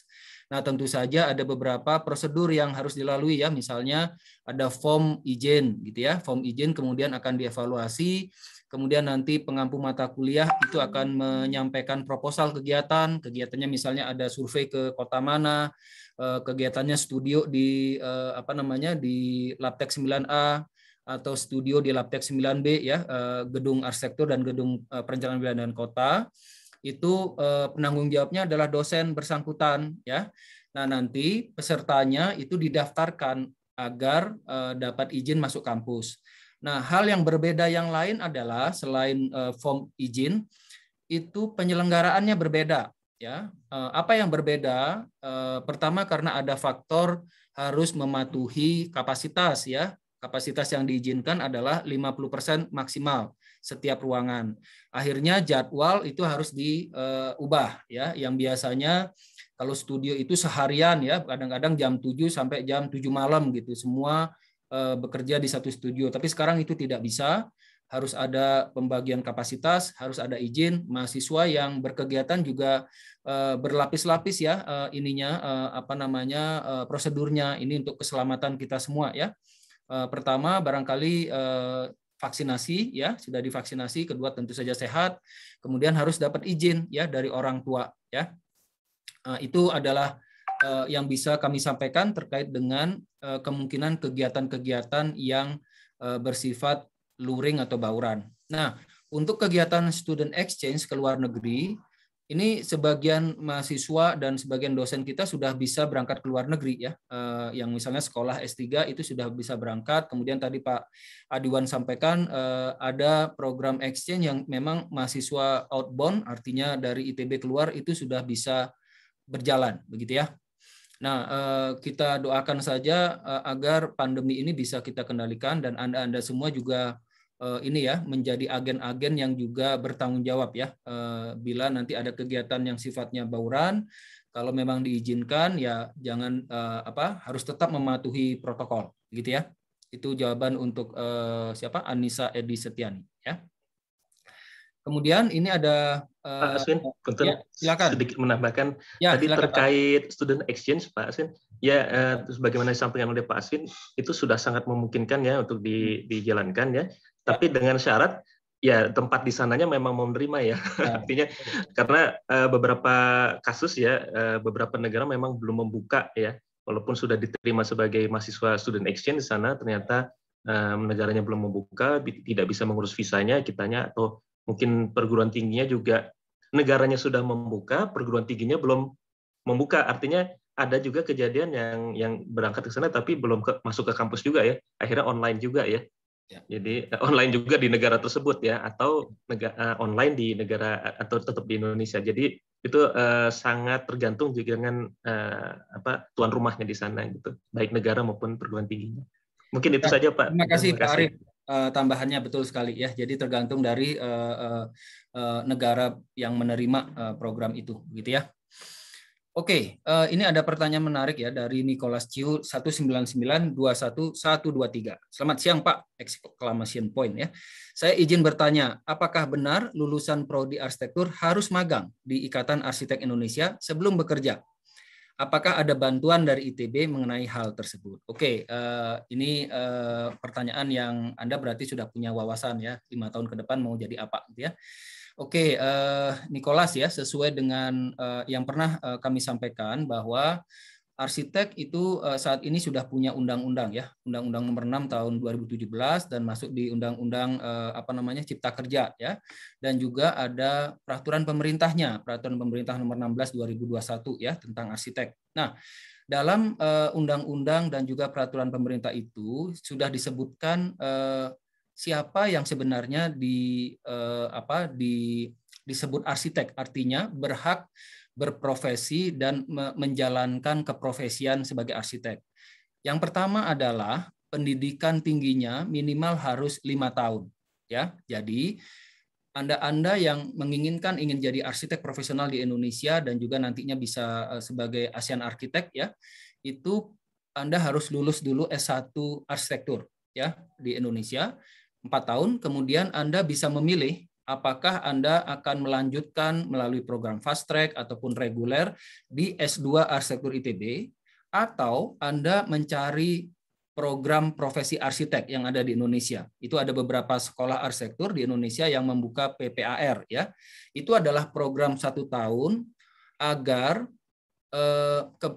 kebutuhan pendidikan tinggi minimal 5 tahun itu terpenuhi ya. Jadi itu yang pertama, pendidikan tinggi untuk menjadi arsitek itu adalah 5 tahun. Sehingga S1 itu belum bisa nanti ikut ujian untuk mendapatkan yang namanya surat tanda registrasi arsitek. Jadi setiap arsitek yang akan berpraktek di Indonesia itu harus terregistrasi, namanya surat tanda registrasi arsitek.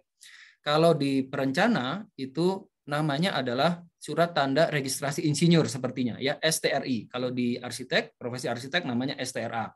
Nah, untuk STRA persyaratan pertama tadi pendidikan ya, minimal 5 tahun. Yang kedua adalah harus sudah magang ya, magangnya 4.000 jam minimal atau ekivalen 2 tahun. Nah, magang ini di mana? Magang ini adalah pada mentor ya. Jadi magang itu bukan ke kantor, bukan ke konsultan, tapi ke mentor. Bahwa mentor itu adalah karyawan atau arsitek dari sebuah konsultan, itu nggak masalah. Tapi intinya adalah Anda ini magang kepada arsitek yang lebih senior, gitu ya, arsitek yang punya STRA, ya. Nah, dalam hal ini Anda magang, jadi artinya magangnya bukan di Ikatan Arsitek Indonesia. Ikatan Arsitek Indonesia itu mengakomodasi, merekomendasikan siapa mentor yang bisa Anda pakai untuk Anda magang, gitu ya. Itu ininya, apa namanya, prosedurnya. Nah, proses magang ini adalah domain atau yang mengelola adalah IAI provinsi. Ya, jadi kalau Anda nanti di Bandung, kemudian Anda balik lagi ke Jakarta atau ke Pekanbaru atau ke Palangkaraya, Anda mau magang di sana, maka Anda mencari mentor atau menanyakan ke IAI provinsi tersebut ya, daftar mentor yang kita bisa magang. Itu ya, daftar mentor kita magang. Nah, apakah ada bantuan dari ITB mengenai hal itu? Nah, ini belum terlalu jelas bantuannya maksudnya seperti apa ya. Karena dalam kaitan ini ITB, ARITB dalam hal ini menyelenggarakan beberapa program yang tujuannya agar mempercepat Anda untuk bisa mendapatkan STRA sebenarnya ya. Jadi STRA itu syaratnya hanya ada 2. Pertama, punya ijazah S1 dan tambahan PPAR atau S1 dan S2 alur desain, dan juga yang kedua surat tanda lulus magang, gitu ya. Jadi kalau Anda punya 2 itu, Anda bisa apply untuk uji kompetensi. Nah, uji kompetensi nanti diselenggarakan oleh Dewan Arsitek Indonesia, ya. Mudah-mudahan jelas ya penjelasannya ya, Nicholas. Kalau belum jelas silahkan Anda tanya langsung atau barangkali yang lain juga mau bertanya tentang hal serupa, silahkan. Oke, sebentar. Ada lagi kah yang bertanya? Oke, sudah jelas Pak, terima kasih. Jadi ini juga kembali saya berkewajiban ya menyampaikan ke mahasiswa baru SAPPK karena kebetulan saya ditugaskan menjadi anggota Dewan Arsitek Indonesia, menyampaikan bahwa yang tadi saya sampaikan, untuk menjadi arsitek di Indonesia pendidikan tinggi minimal 5 tahun ya, minimal 5 tahun. Itu bisa dicapai dengan 4 tahun S1 arsitektur ya. S1-nya harus arsitektur. Kalau S1-nya bukan arsitektur bagaimana Pak? Itu bisa menjadi arsitek tapi lewat jalur rekognisi pembelajaran lampau namanya ya. Nah, tentu saja karena Anda sudah masuk SAPPK yang akan menjadi arsitek nantinya lewat jalur arsitektur, kemudian Anda harus ikut PPAR atau ya sudah nanti ikut fast track dan Anda bisa mendapatkan gelar SARS dan MARS dalam waktu kurang dari 6 tahun, ya. Atau yang sekarang menarik nih ya, yang tadi disampaikan Pak Arief dan juga Pak Adiwan, kita itu sekarang punya program jalur penyatuan sarjana dan magister atau dulu disebut fast track, tapi tidak linear. Nah, ini menarik kan? Karena apa? Karena S2 di kita itu ada 7 ya, ada 7 program magister di SAPPK. Arsitektur, perencanaan wilayah dan kota, rancang kota, studi pembangunan, transportasi, arsitektur lanskap, satu lagi perencanaan kepariwisataan. Nah, pada prinsipnya mahasiswa S1 arsitektur maupun perencanaan wilayah dan kota, kalau mau S2 dia bisa lintas prodi ya. Ini sudah dimulai di tahun ini. Jadi ada S1 arsitektur, fast track-nya ke RK misalnya seperti itu. S1 arsitektur fast track-nya ke lanskap. Sudah mulai seperti itu ya Pak Arief ya, sudah mulai ada gitu ya. Jadi ini tujuannya apa? Untuk membuka kesempatan seluas-luasnya ke mahasiswa S1 di SAPPK untuk mengejar ininya ya, passion-nya ya. Anda sebenarnya ingin karirnya di mana gitu ya. Oke, mangga. Ini wawasan informasi. Tentunya Anda harus melalui dulu ya TPB ya, yang isinya adalah matematika, fisika, kimia, kemudian pengantar komputasi, dasar-dasar perencanaan dan perancangan, kemudian olahraga dan seterusnya. Ya, oke, baik. Ada pertanyaan lagi sebelum? Oke, ini dia ada pertanyaan. Aswin. Ya, Pak Tri, mangga silakan. Saya justru ingin Pak Aswin yang menjelaskan. Jadi gini, mungkin concern dari tadi yang pertanyaan pertama itu, apakah kalau sekolah di arsitektur dengan harus kemudian ada magang, itu artinya setelah lulus jadi sarjana masih harus sekolah atau bisa sudah terhitung bekerja? Jadi magang itu masih sekolah, istilahnya kayak sekolah begitu, atau sudah boleh bekerja? Ya. Kalau bekerja sebagai apa? Ya. Itu mungkin. Ya, terima kasih Pak Tri pertanyaannya. Jadi magang itu adalah istilah di mana yang bersangkutan atau Anda ini sudah harus lulus ya. Jadi magang itu prosesnya sudah punya ijazah. Jadi sudah lulus dan artinya Anda bekerja ya. Kenapa dibilang magang? Karena dalam magang itu Anda belum bisa disebut sebagai arsitek dalam arti Anda menandatangani dokumen kontrak ya. Jadi itu kategorinya. Jadi pekerjaan apa atau job desk apa yang bisa Anda dapatkan ketika magang itu sebagai pembantu arsitek ya. Jadi Anda tidak boleh misalnya menandatangani kontrak pekerjaan, tapi Anda tentu saja boleh bekerja sebagai perancang ya. Nah, ini juga berlaku untuk yang yang sudah bekerja lama, Pak, itu masih magangnya kira-kira ekivalen dengan magang tidak? Ya, itu ekivalen dengan magang. Sejauh Anda bekerja itu dalam lingkup arsitektur ya. Jadi magangnya itu bukan di luar arsitektur, tapi di dalam misalnya konsultan arsitektur, konsultan engineering sejauh Anda dalam lingkup arsitektur. Gitu ya. Gitu Pak Tri dan rekan-rekan mahasiswa, semoga jelas ya. Terima kasih Pak Aswin. Jadi magang, ya Pak. Mangga Pak Apep ya. Silakan Pak Apep dulu. Tadi siapa yang bertanya ada bantuan dari ITB itu ya? Ya, ini kelas. Ya Pak. Kalau magang itu maksudnya itu apa ya? Silakan Pak Apep. Iya. Ya, kalau setelah kan magang itu setelah lulus ya. Iya Pak, betul. Itu sudah tidak ada hubungan sama institusi pendidikannya. Ya. Betul Pak. Jadi memang proses magang itu akan dikelola oleh Ikatan Arsitek Indonesia ya. Nah, ini ada pertanyaan yang sering juga ditanyakan. Apakah berarti kita harus menjadi anggota IAI ya untuk proses mendapatkan STRA? Itu pada prinsipnya tidak harus ya menjadi anggota IAI begitu ya.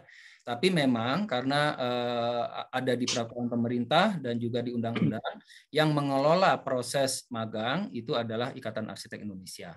Ya, baik. Pak Aswin, mungkin perlu diperjelas juga bahwa magang yang dibutuhkan yang tadi 4.000 jam atau 2 tahun itu dilakukan setelah pendidikan minimal 5 tahun ya, Pak Aswin ya, betul ya? Iya betul. Iya, jadi ketika misalnya adik-adik di sini lulus sarjana arsitektur, kemudian magang, terus baru melanjutkan lagi magister, nah itu kan artinya sayang ya, karena belum 5 tahun pendidikan arsitektur, tapi ya tadi kepotong magang. Nanti harus di riset lagi tuh setelah lulus S2 atau setelah PPAR baru magang lagi sayang. Nah, pada kesempatan ini saya mengencourage nih, kebetulan nih masih fresh nih ya, supaya ya ini program fast track ini menurut saya luar biasa ya. Anda bahkan tidak jarang ada yang 5 tahun selesai gitu ya. 5 tahun selesai S1, S2.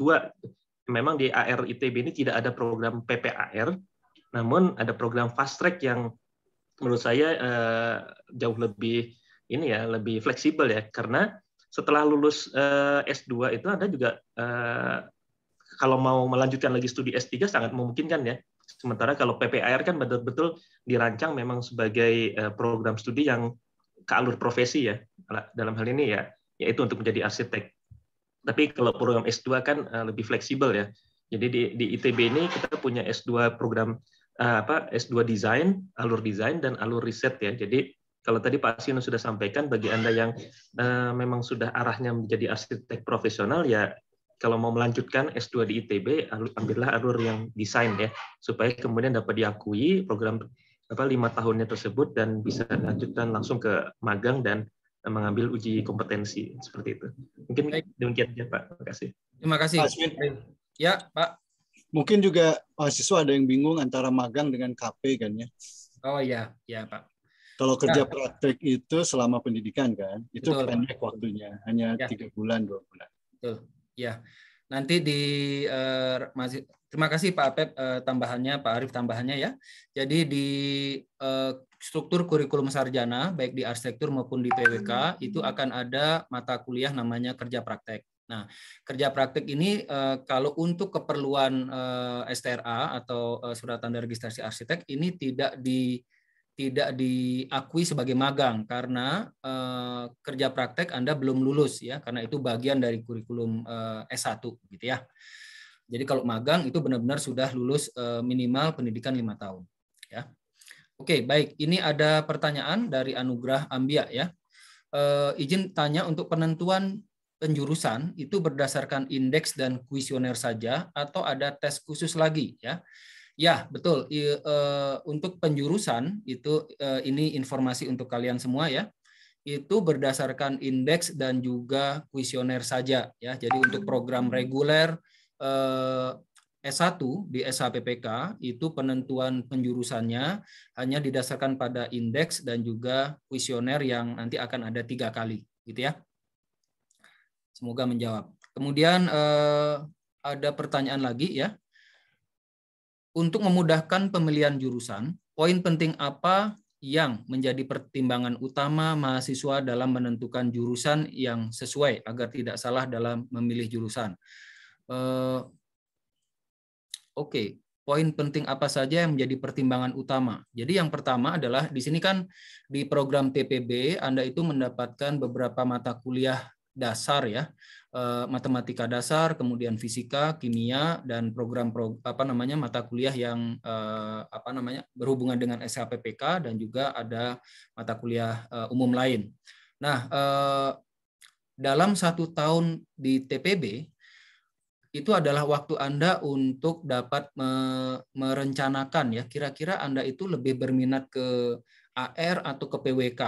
Nah, poin nanti penjurusannya nanti didasarkan pada kuesioner. Anda pilihan pertama apa, pilihan kedua apa gitu ya. Ada 3 kali kuesioner. Yang akan dilihat adalah, karena 3 kuesioner itu sebenarnya melihat keseriusan Anda dalam memilih prodi ya.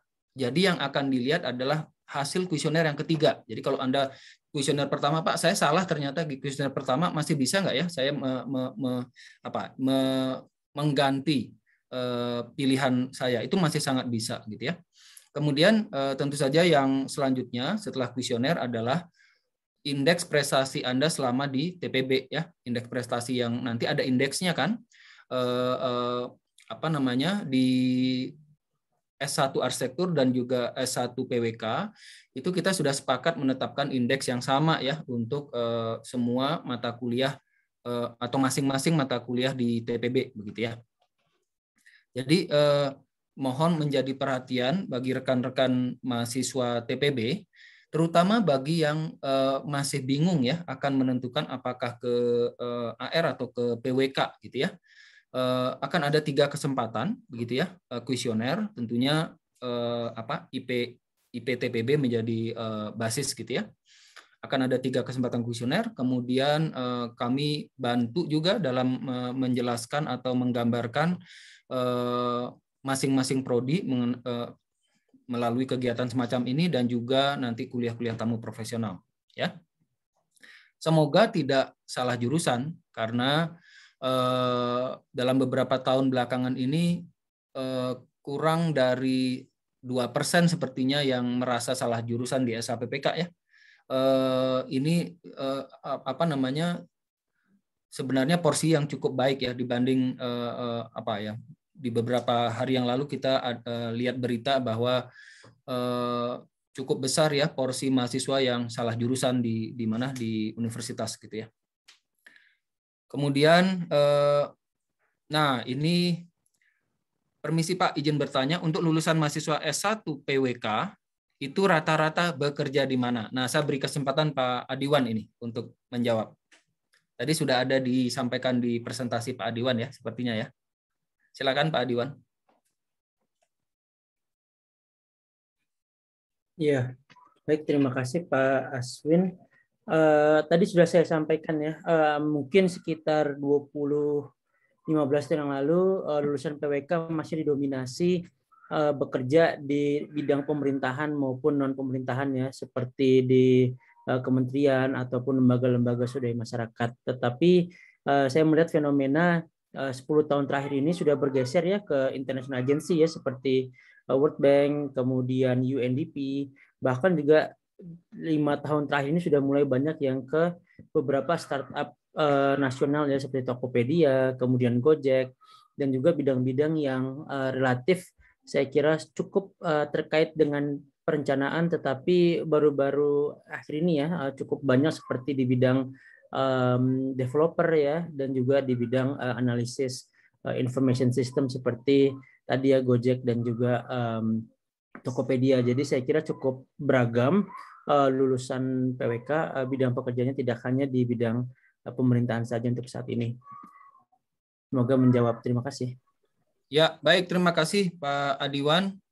Baik, rekan-rekan mahasiswa sekalian, Bapak Ibu dosen wali, kebetulan Ibu Dekan Sri Mariati sudah bergabung ya di acara ini.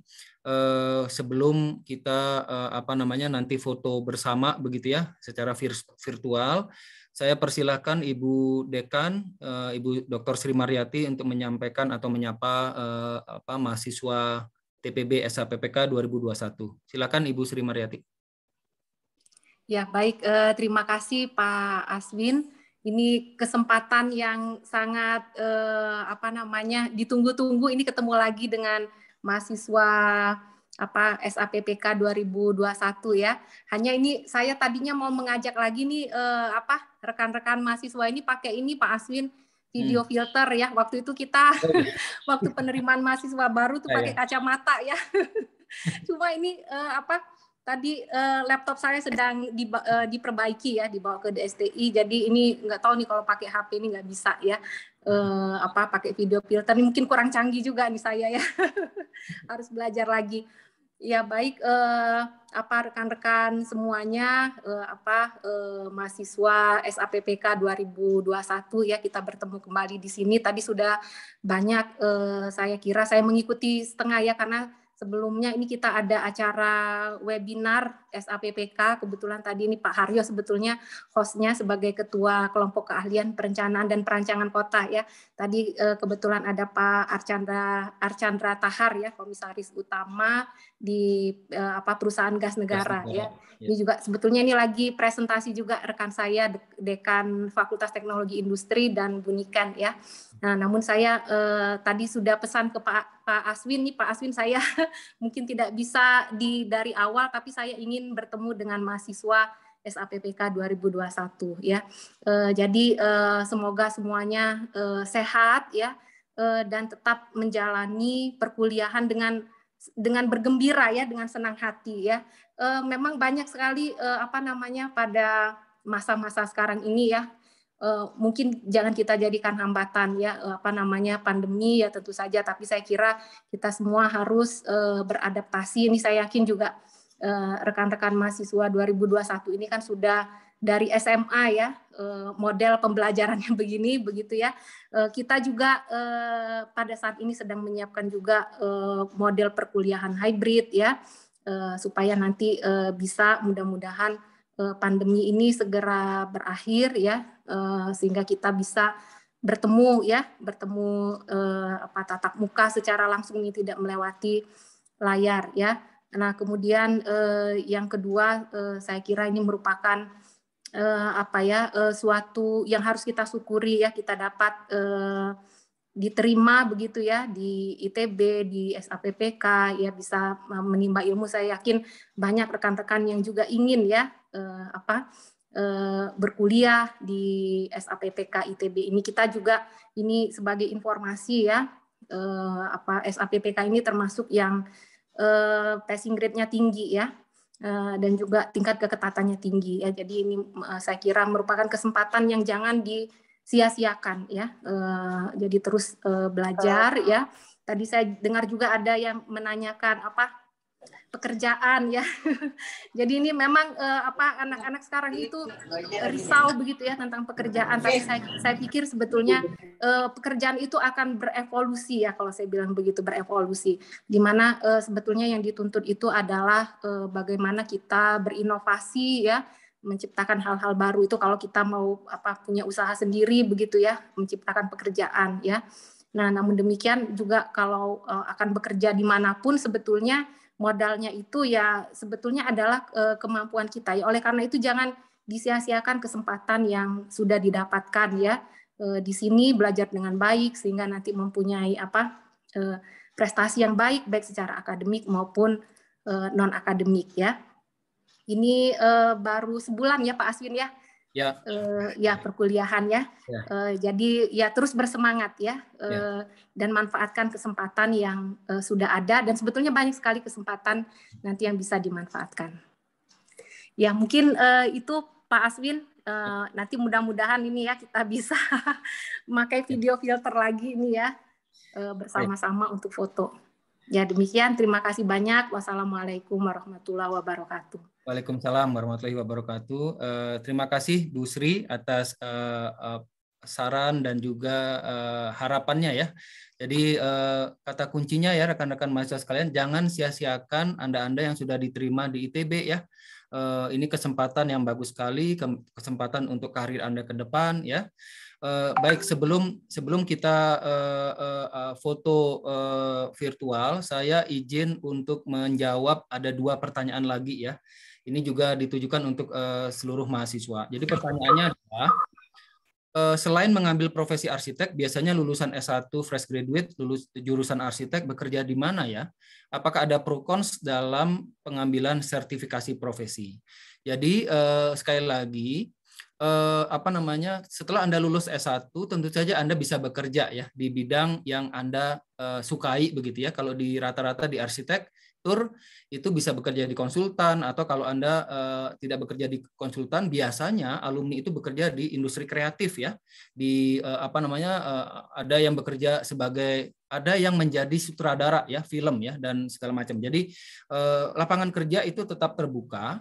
Tetapi jika Anda ingin menjadi arsitek, yang artinya merancang bangunan, menandatangani kontrak, ikut lelang di proyek pemerintah, itu Anda harus terregistrasi. Artinya Anda harus punya STRA. Jadi kalau ditanya pro cons-nya adalah ya STRA itu ditujukan memang untuk yang akan menjadi arsitek dan mengikuti lelang proyek pemerintah dan juga berprofesi sebagai arsitek yang terregistrasi di Indonesia. Tentu saja kalau Anda, Pak, kalau saya ingin berprofesi sebagai kontraktor, developer, perlu nggak STRA? Selama Anda tidak berprofesi sebagai arsitek, Anda nggak perlu ngambil STRA, karena STRA itu hanya untuk yang betul-betul arsitek ya, menjadi arsitek profesional. ya. Itu pertanyaan pertama. Nah, yang kedua, ini setelah lulus S1 arsitek harus magang dan mendaftar ke IAI provinsi selama 2 tahun. Kalau setelah S1 mau langsung S2 ke luar negeri, nanti proses menjadi arsiteknya seperti apa? Oke, terima kasih pertanyaannya. Jadi pertama, Dewan Arsitek Indonesia itu akan merekognisi ya 5 tahun pendidikan tinggi minimal. Jadi S1 bisa di Indonesia, S2 di luar negeri, kembali ke Indonesia itu bisa diekuivalensikan. Syaratnya adalah pertama, S2 yang Anda ambil di luar negeri itu ya S2 arsitektur ya. Jadi bukan S2 yang lain begitu. Karena nanti yang diekuivalensikan adalah jumlah studio arsitekturnya. Jadi minimal tadi pendidikannya 5 tahun itu. Tentu saja setelah Anda pulang dari luar negeri ekuivalensi Anda pendidikan tingginya 5 tahun itu akan disetarakan oleh Dewan Arsitek Indonesia. Kedua, setelah pulang dari luar negeri, tentunya Anda harus ikut magang. Pertanyaan lanjutnya, Pak, kalau saya magangnya di luar negeri bisa nggak? Tentu saja bisa ya, asal Anda punya logbook ya, bahwa Anda itu dibimbing oleh mentor yang merupakan arsitek di negara di mana Anda magang, dan seterusnya. Itu tentu saja bisa ya. Oke, nah ini ada satu lagi pertanyaan, ini penting ya. Mengenai program fast track itu biaya sendiri atau bagaimana ya Pak? Secara waktu mungkin lebih hemat, namun untuk biaya bagaimana? Nah, ini memang untuk jalur penyatuan sarjana magister itu setiap tahun itu ada program ini ada setiap tahun, dan ada namanya Ganesha Talent Assistantship, itu beasiswa untuk jalur ini ya, beasiswa dari ITB untuk fast track ya. Nah, beasiswa ini ada 2 macam ya. Pertama ada yang 100%, jadi Anda tidak membayar SPP atau tidak membayar UKT selama S2 itu 1 tahun. Yang kedua adalah keringanan biaya. Jadi beasiswa 50% UKT. Namun beasiswa ini terbatas gitu ya. Jadi ada yang biaya sendiri, tapi ada yang ada beasiswanya. Beasiswanya pun ada 2, ada yang 100% UKT, artinya Anda free, gratis untuk S2. Yang kedua adalah 50%. Ya, mudah-mudahan menjawab. Baik, rekan-rekan mahasiswa sekalian sudah on cam semua ya. Pak Fikri, Bapak Ibu para dosen wali, Bu Dekan, kita bisa foto virtual ya. Silakan Pak Fikri dikasih aba-aba ya, kalau begitu ya. Silakan untuk dihidupkan kameranya.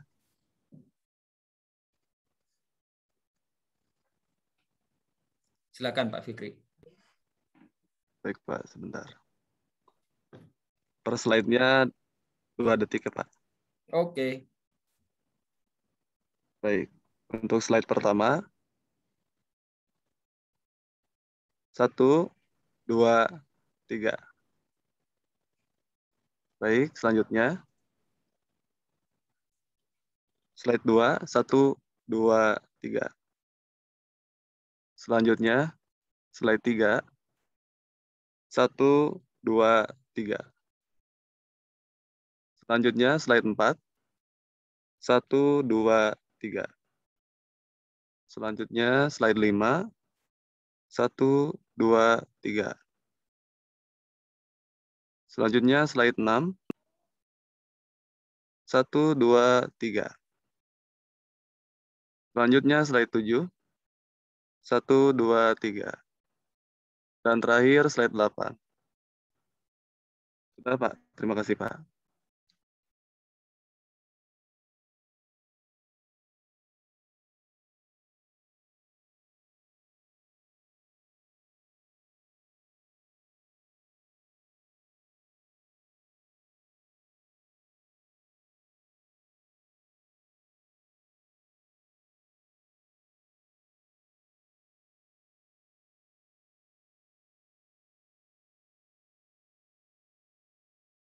Pak Aswin. Apanya Pak Aswin terpental mungkin ya? Tidak. Tapi masih ada Pak Aswin ya? Masih ada ya? Muted Pak. Masih mute. Masih di mute Pak Aswin.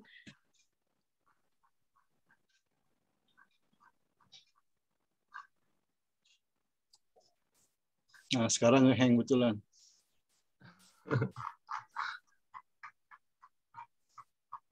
Malah hilang orangnya. Oh, menghilang. Halo, sudah kedengeran suaranya? Kedengeran tapi menghilang. Iya, kedengeran Pak. Oh, ikut. Maaf, laptop saya mati ya. Jadi ini dengan Pak Aziz. Baik, Bapak Ibu dosen wali, Bu Dekan, Bapak Ibu sekalian, kemudian para mahasiswa angkatan 2021 SHPPK.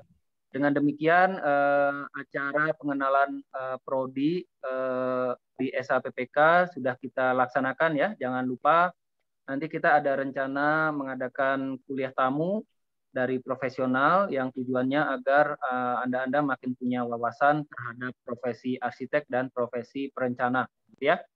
Baik, Bapak Ibu dosen wali, Bu Dekan, terima kasih atas kehadirannya. Para mahasiswa sekalian, kita sudahi pertemuan ini. Wassalamualaikum warahmatullahi wabarakatuh. Selamat sore, salam sejahtera dan salam sehat untuk kita semua. Terima kasih. Sorry. Terima kasih Pak Bu Dekan. Terima kasih Pak. Terima kasih Pak Aswin, Bapak Ibu. Terima kasih banyak Pak. Terima kasih Bapak Ibu semuanya. Terima kasih banyak Pak. Makasih Pak, makasih Bu.